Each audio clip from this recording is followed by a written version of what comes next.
Dans cette vidéo, je vais proposer un exercice assez costaud qui fait travailler arpège, barré, déplacement sur le manche, etc. Accrochez-vous!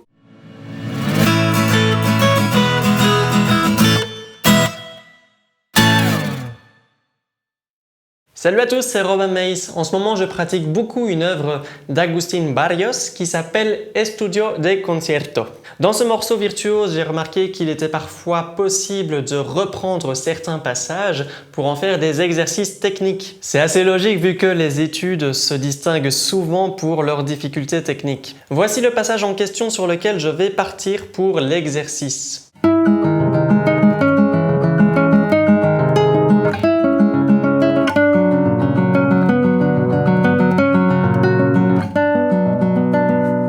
On remarque qu'on peut diviser le passage en deux où ça reprend exactement le même doigté mais à des endroits différents sur le manche. La première partie, on démarre avec un barré 6e case et puis on termine après un déplacement sur le manche en 4e position.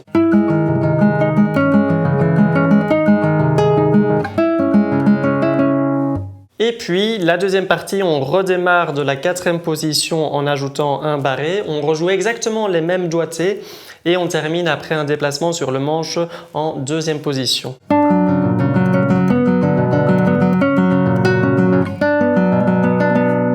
Du coup, vu que le passage me semblait assez costaud techniquement, je me suis dit qu'il était intéressant de l'allonger, de le rendre plus long afin de le pratiquer un petit peu plus et en boucle. C'est une méthode de travail très efficace si vous vous retrouvez en face d'un passage difficile dans un morceau. Donc, au lieu de commencer avec le barré 6e case, je vais commencer plutôt avec un barré 8e case. Donc, j'ajoute une partie au début. Et à la fin, j'ajouterai une partie en 2e case pour terminer tout en haut du manche. Donc, j'ajoute la 4e partie. Je vais le jouer à présent, tout l'exercice, lentement, en entier, avec partition et tablature à l'écran. Vous pouvez retrouver l'exercice en PDF sur ma page Tipeee avec le i d'information ou via un lien dans la description de la vidéo.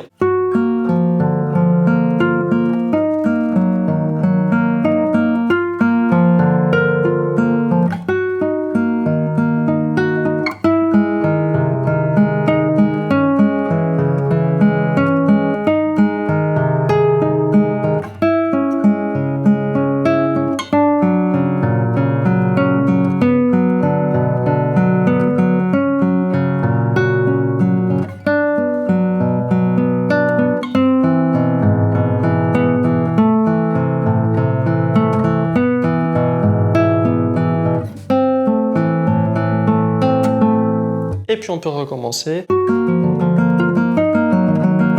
etc. Si vous aimez la proposition d'exercice, n'oubliez pas le petit pouce en l'air de soutien. Je vais à présent parler des éventuelles difficultés que vous devrez surmonter et qui permettront de renforcer vos doigts et d'améliorer votre maîtrise de l'instrument. D'abord, une petite explication sur le doigté de l'arpège.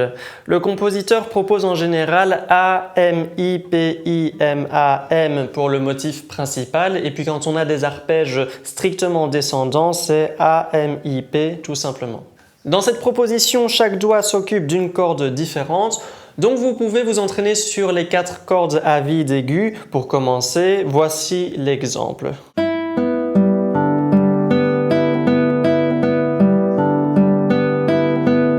Personnellement, j'ai modifié légèrement ce doigté car dans la vitesse, j'ai du mal à enchaîner 2 fois d'affilée AM, donc le AM de la fin du pattern et le AM du début. Donc ce que j'ai fait, c'est que j'ai changé le dernier majeur par un index. Ça fait donc AMI, PI, MAI.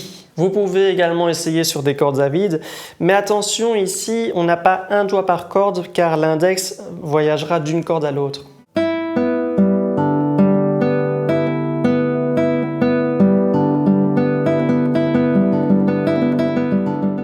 Alors petite précision, au niveau de l'interprétation, on va en général essayer de faire ressortir la mélodie située au niveau de l'annulaire. Donc éventuellement, vous pouvez jouer ce doigt-là avec appui à chaque fois, tandis que les autres doigts seront sans appui. Parlons des barrés de l'exercice qui recouvreront à chaque fois 3 cordes, la 5e, 4e et 3e corde. Il faudra donc premièrement trouver une position adaptée pour recouvrir ces cordes avec un minimum d'effort malgré les différentes positions que prendront les autres doigts. Le barré devra notamment s'adapter par rapport à la rotation du poignet qui est due au déplacement du quatrième doigt. Au début, mon quatrième doigt est sur la troisième corde, mais ensuite il va devoir venir sur la sixième corde. Pour aider au déplacement du petit doigt, il est commun de faire une légère rotation au niveau du poignet, mais alors la position du barré a tendance à bouger légèrement. Donc essayez que ça ait un minimum d'impact sur l'efficacité du barré. En plus du barré, il faudra être capable de réaliser un petit écart avec le deuxième doigt par rapport au barré, donc c'est une difficulté musculaire supplémentaire. Parlons à présent des déplacements qui sont assez durs à réaliser car il n'y a pas de corde à vide pour s'aider, le mouvement va dans le sens contraire de la gravité et se réalise en plein milieu de double croche et c'est le deuxième doigt qui joue la première note après le déplacement. Le conseil que j'ai à proposer ici, c'est de préparer le deuxième doigt en face de la deuxième corde dès que possible avant le déplacement.